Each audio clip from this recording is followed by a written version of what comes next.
Breaking news చూస్తున్నాం. Formula ఈ కేసులో నేడు గ్రీన్ కో ఎండీని ఏసీబీ విచారించనుంది. గ్రీన్ కో ఎండీ చలమలశెట్టి అనిల్ ను ప్రశ్నించనుంది ఏసీబీ. నెక్స్ట్ జెన్ పుట్టుక అంతర్ధానం వెనుక సంగతి ఏమిటన్న దానిపై విచారించే అవకాశం కనిపిస్తుంది. బీఆర్ఎస్ కు 41 కోట్ల రూపాయలు ఎన్నికల బాండ్లు గ్రీన్ కో కంపెనీ కట్టబెట్టింది. ఫార్ములా ఈ రేస్ కథ మొదలైనప్పుడు 31 కోట్ల రూపాయలు ఒప్పందానికి 15 రోజుల ముందు 10 కోట్ల బాండ్లు బీఆర్ఎస్ కు వెళ్లాయి.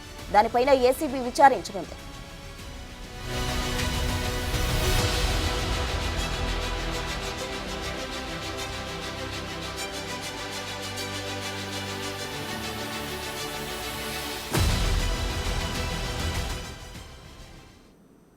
ఫార్ములా ఈ రేస్ కేసుకు సంబంధించి ఏసీబీ ఈ రోజు గ్రీన్ కో ఎండీ చలమలశెట్టిని విచారించనుంది. దీనికి సంబంధించి పూర్తి వివరాలు మా ప్రతినిధి రానా ప్రతాప్ అందిస్తారు. రానా, ఫార్ములా ఈ కేసులో ఇప్పటికే ఏసీబీ అధికారులు దూకుడు పెంచారు. ముఖ్యంగా ఇప్పటికే A1, A2, 3 సంబంధించినటువంటి వాళ్ళందరినీ కూడా దాదాపు 7 గంటల పాటు కూడా ఇదివరకే కూడా విచారణ చేసినటువంటి నేపథ్యంలో ఇవాళ ఈ ఫార్ములా కార్ రేసింగ్ను ప్రమోటర్గా వ్యవహరించినటువంటి ఎస్జెన్ఎక్స్ కంపెనీకి సంబంధించిన ప్రతినిధుల్ని విచారణకి పిలిపించారు. అలాగే గ్రీన్ కో ఎండీ అయిన చలమలశెట్టి అనిల్ కుమార్ కూడా నోటీసులు కూడా జారీ చేస్తారు. ఇవాళ ఆయన ఏసీబీ అధికారుల ముందు కూడా హాజరు కాబోతున్నట్టుగా మనకు సమాచారం అవుతుంది.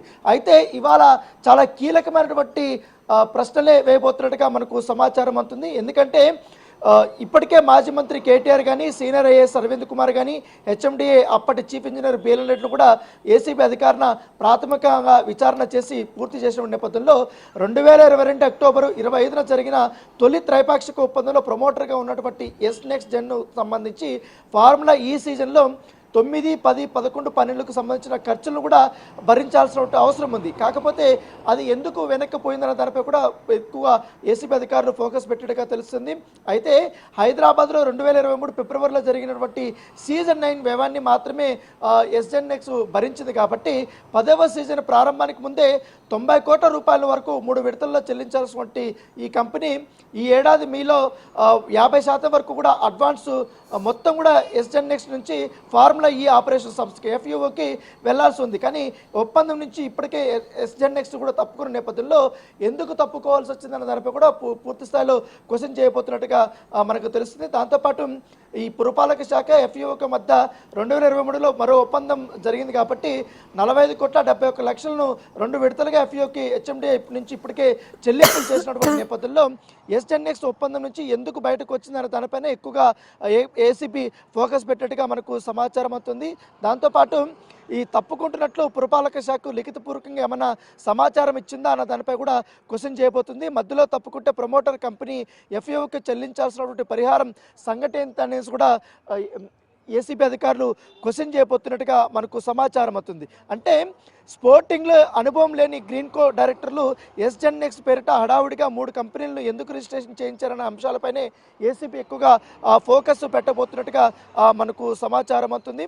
అయితే దాంతోపాటు సీజన్ 9కి సంబంధించినటువంటి అంశంలో 2 విడతలుగా డబ్బులు ఎందుకు చెల్లించాలనే అంశాన్ని కూడా ప్రశ్నించబోతున్నట్టుగా మనకు సమాచారం అవుతుంది. సీజన్ 9 కోసం కేవలం 30 కోట్లు మాత్రమే గ్రీన్ కో సంస్థ చెల్లించినట్టుగా ఏసీబీ అధికారులు ఇప్పటికే ప్రాథమికంగా భావించినటువంటి నేపథ్యంలో మిగతా 2 విడతల డబ్బులను ఎఫ్యూకి ఎగ్గొట్టుందనేసి కూడా ఏసీబీ అధికారులు భావిస్తున్నారు. దీనిపైన కూడా పూర్తి స్థాయిలో క్వశ్చన్ చేయబోతున్నట్టుగా మనకు సమాచారం అవుతుంది. దాంతోపాటు ఈ సీజన్ పనితో పాటు 4 సీజన్లు కూడా ఒప్పందం చేసుకుంది. కాబట్టి ఎందుకు వెనక్కు వెళ్ళింది అనే అంశాన్నే ప్రధానంగా వీళ్ళు దృష్టి పెట్టబోతున్నట్టుగా మనకు సమాచారం అవుతుంది. దాంతోపాటు అగ్రిమెంట్లకు ఉల్లంఘనకి ప్రధానమైనటువంటి కారణం ఏంటి అన్న దానిపై కూడా ఏసీబీ అధికారులు గ్రీన్ కో సంస్థ ప్రతినిధిని ఎస్జెన్ఎక్స్ ప్రతినిధిని ప్రశ్నించబోతున్నట్టుగా మనకు సమాచారం అవుతుంది. గ్రీన్ కో ఎండీ అనిల్ చలమలశెట్టి ఇవాళ ఎలాంటి సమాధానాలు చెప్తారన్న దానిపై కూడా ఆసక్తికరంగా మారింది. ఇప్పటికే దానకిషోర్ ఇచ్చినటువంటి స్టేట్మెంట్లు, ఆయన కొన్ని డాక్యుమెంట్లు కూడా ఆయన ఇచ్చినటువంటి నేపథ్యంలో వాటిని బేస్ చేసుకుని కూడా ఇవాళ విచారణ చేయబోతున్నారు. దాంతోపాటు ఈ నెల 7వ తారీఖున ఇటు గ్రీన్ కో సంబంధించిన అనుబంధ కంపెనీలు అయినటువంటి ఎస్జెన్ఎక్స్ కంపెనీ, అలాగే మచిలీపట్నంలో కానీ హైదరాబాద్లో ఉన్నటువంటి ఈ 2 కంపెనీల్లో కూడా ఏసీబీ అధికారులు సోదాలు చేశారు. దానితో పాటు పలు కీలకమైనటువంటి డాక్యుమెంట్స్ను కూడా అధికారులు స్వాధీనం చేసుకున్నటువంటి నేపథ్యంలో వాటిని బేస్ చేసుకుని కూడా ఇవాళ క్వశ్చన్ చేయబోతున్నట్టుగా మనకు సమాచారం అవుతుంది. దాదాపు 7 గంటల పాటు కూడా ఈ విచారణ సాగబోతున్నట్టుగా మనకు సమాచారం అవుతుంది. రైట్ అన్న, థ్యాంక్ యూ.